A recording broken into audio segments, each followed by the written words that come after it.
Hey guys, welcome back. If you're new here, my name is Christy. I'm a homeschool mom to 3. Today's video is going to be my middle school curriculum choices for the 2025-2026 school year. A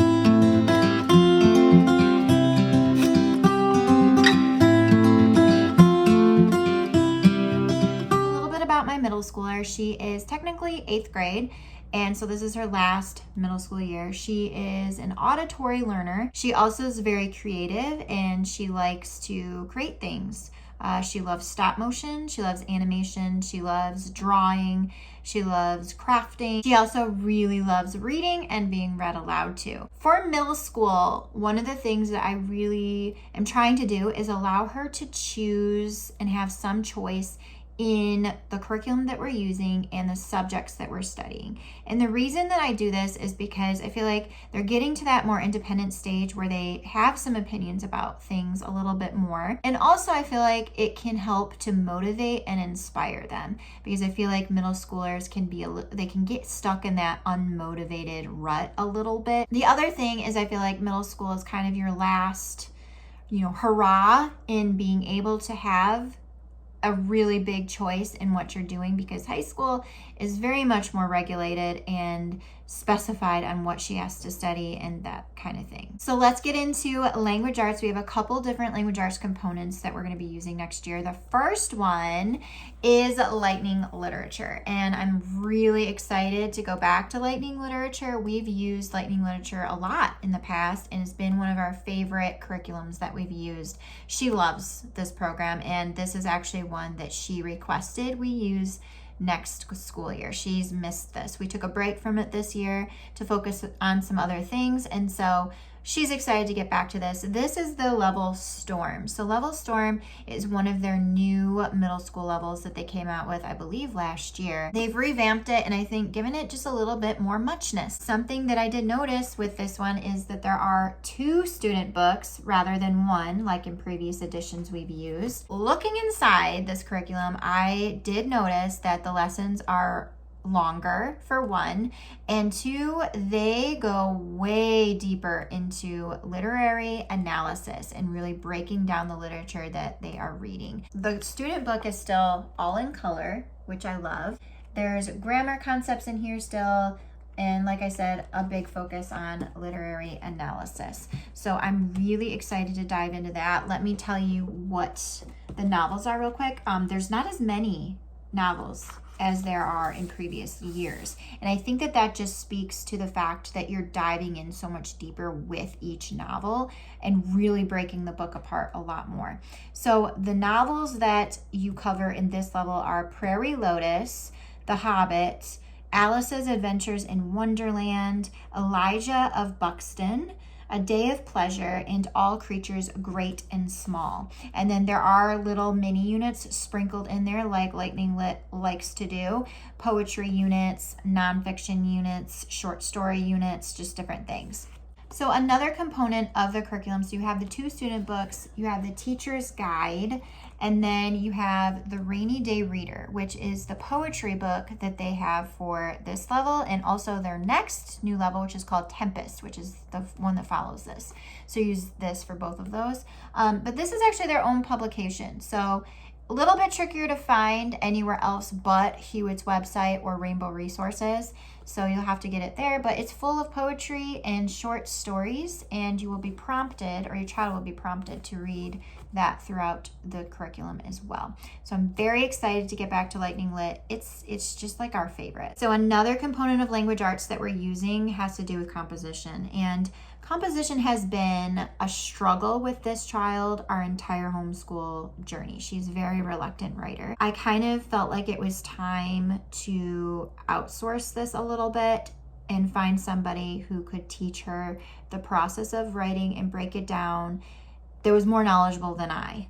EIW is kind of what I settled on. So this is Essentials in Writing, not to be confused with IEW. This curriculum is similar to that though, because it does have video lessons. So there's a streaming video component to this curriculum, but also a workbook that they're going to be working in throughout the video and doing the writing kind of after he models and teaches it. I'm excited about this. I'm also a little bit nervous about it. And that is only because this child has also been, in the past, not a huge fan of video courses. She's more mature now, for one. And two, I've had a talk with her about the fact that there comes a point where I need help as her teacher, and I might need to have her learn from somebody more knowledgeable than I am in certain areas. And so sometimes video is going to be something we have to do and rely on. And that's just kind of a fact of our journey. For me, that's what I need for certain things. This is level 7. So Essentials in Writing has a grammar component and a composition component. So the first half of Essentials in Writing focuses on grammar, and then the second half is on composition in all of their levels. However, as they level up to level 7's when it starts getting less grammar and more composition. So they kind of, change the scale there a little bit, and they focus more heavily on writing. I thought level 7 would be a good place to start, one, because she's had not a ton of formal writing instruction up until now. She's reluctant and has a hard time. And then also I felt like level 7 was a good review level where they cover a lot of the things that have been learned in previous levels up until now, and then get into writing. So I'm excited, a little nervous, but I think that it's going to be good for her. For math has been also a struggle with this child. She's not a huge fan. She has used a lot of math curriculums over the course of our homeschool years. Most recently, Apologia Math has been what we've been using, but she's used the last level in that series, so we have to switch to something else. And when I was researching, she's entering Algebra Land, and I don't do well at navigating Algebra Land. So I wanted something, again, that had video lessons, because math is definitely something I struggle with, and when I can do basic algebra, but much farther than that, and I struggle. So I didn't want to be struggling while trying to teach another struggling learner. So when researching, I wanted videos. I also wanted something that would break down math really simply for a child that tends to struggle with it. So I landed on Denison Algebra, and I've heard amazing things about this curriculum. Like, everybody that I know that has used this has just loved it so much. And they have a really good sample on their website where you can see some of the videos and kind of the breakdown of the student book and things that they have. And I just really liked what I saw. I think it's going to be really, really good. And so this is the student book. So she's watching videos, but she's having to follow along in the book and fill things out as the video progresses. And then she has some independent work that she does afterwards. And what I really loved about this too is the author of this curriculum. He wrote this curriculum for children who struggle with math, or maybe more reluctant math learners. And I loved that, because that's exactly our situation. He wants to teach kids to love math and to get math and not feel like they're bad at math. I feel like that's a label when math gets hard or is more challenging for a child, they think they're not good at it. And that's just not the case. It just takes a little more time or a different approach for it to click for them. Another thing I really like is that it's not just online. It has a workbook that she's actually physically writing the math out, because I think that that's important. I do really like the layout of the book. It's very clean looking, which is very important to me and my children. It's got a lot of space. They even have like doodle pages in here for just for fun, and I like that. I'm excited about math. So for science is one of her favorite subjects, actually. She's very interested in science. This year we used Apologia Earth Science from the Young Explorer series, and we loved it, and we really enjoyed it. And I feel like don't shy away from using some of the Young Explorer series with a middle schooler, because I felt like it was really easy to use it with her too. Like, there was a ton of information in there, and it was fine. So this year we are using Exploring Creation with chemistry and physics. And this is also part of their Young Explorer series, but this is the last level in that series. This is like more complex topics, I think. It's not just animal science anymore. Chemistry and physics can get, a little complicated. And something that's interesting about this curriculum is this is one of their older versions. So they are in the middle of updating their levels of science.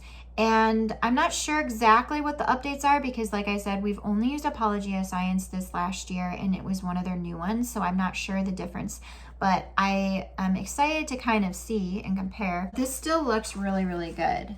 And it's got a lot of information in here. There's experiments and activities like making a smoke bomb. Like, how fun is that? She loves hands-on stuff like that. So I'm excited to use this. This last year, we actually, for Earth Science, did not get the notebook that goes with it. I just kind of did our own thing as far as that goes. However, she's in middle school and upper middle school, so I decided I needed more from her this year. So we are going to be using the notebook. This is the regular notebook for those upper level kids. I think it's important for her to kind of write down and apply what she learned.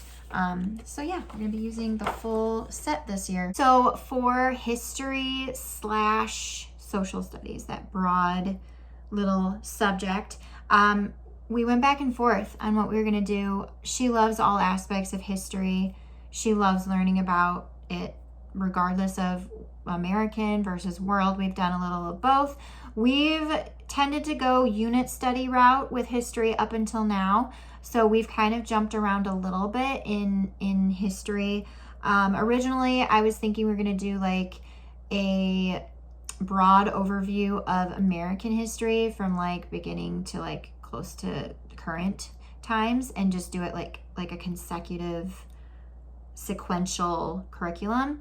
But we stumbled across this curriculum and I thought she would really, really enjoy this, and she looked at it and she wants to do this. So again, letting her make that choice in this category. So this is Beautiful Feet books, World Geography and Ecology.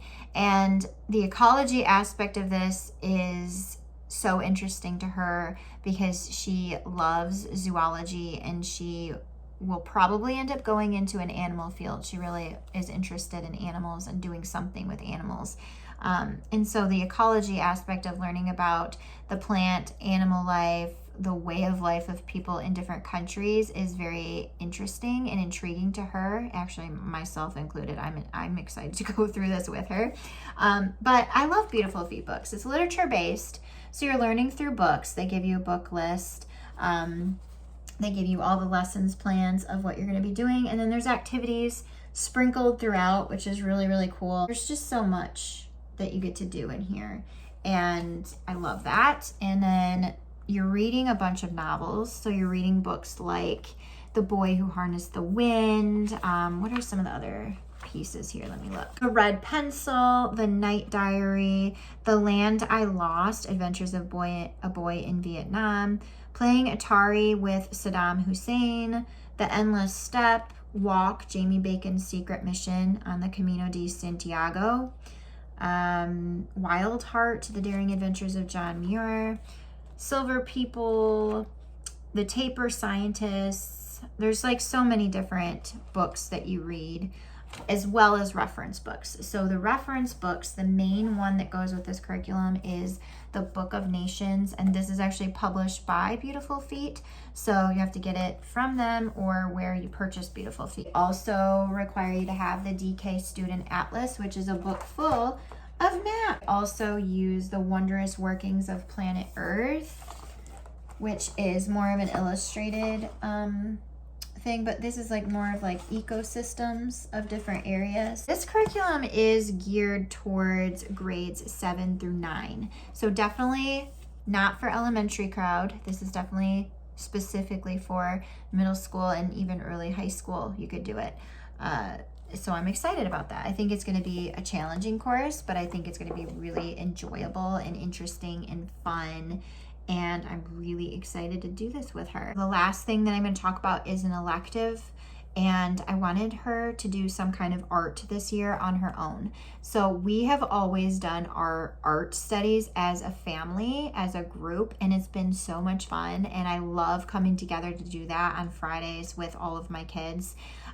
However, she is 8th grade and definitely ready for more advanced things. She is always drawing. She's she loves to draw, but she really enjoys cartooning. She loves drawing cartoon animals and characters. She loves making comic strips. She loves stop motion animation with clay. She's just really into those more cartoon aspects. This is Comic Arts by Thistles and Biscuits.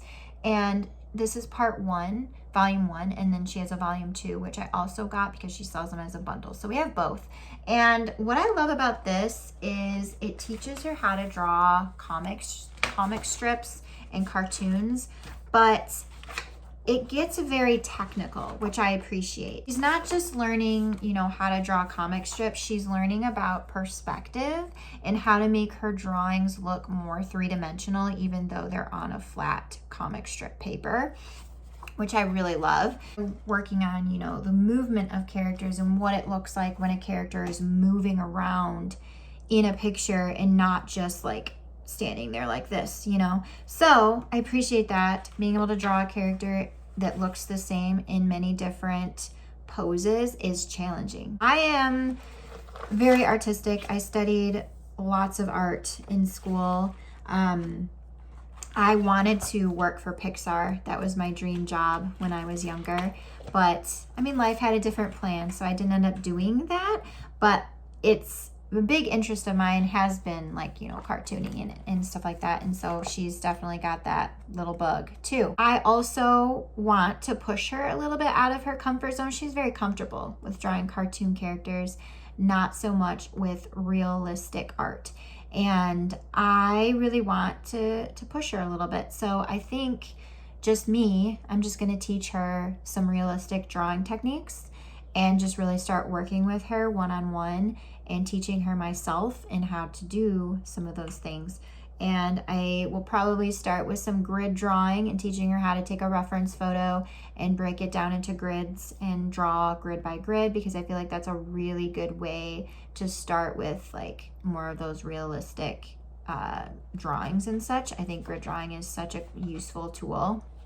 And I used to do it all the time, especially when I was taking a reference photo and blowing it up really big, and you do math and stuff to make that happen. And so I'll be able to show her how math works in real life, in the art world, which will be fun. But yeah, so I don't think I have specific resources that I'm going to use for that. It's just going to be my knowledge base, which is limited, but I think it's enough to help her with that.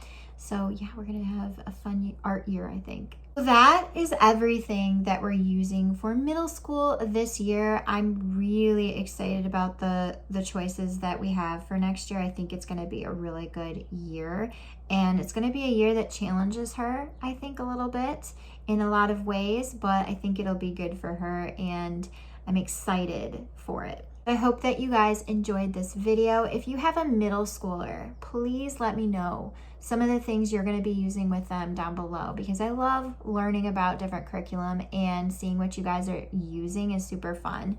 And then also check out my other curriculum choice videos, which are probably already up. If they are, I will leave them in the description box if you're interested. Go check those out. And I hope you guys have a wonderful day, and I'll see you soon. Bye.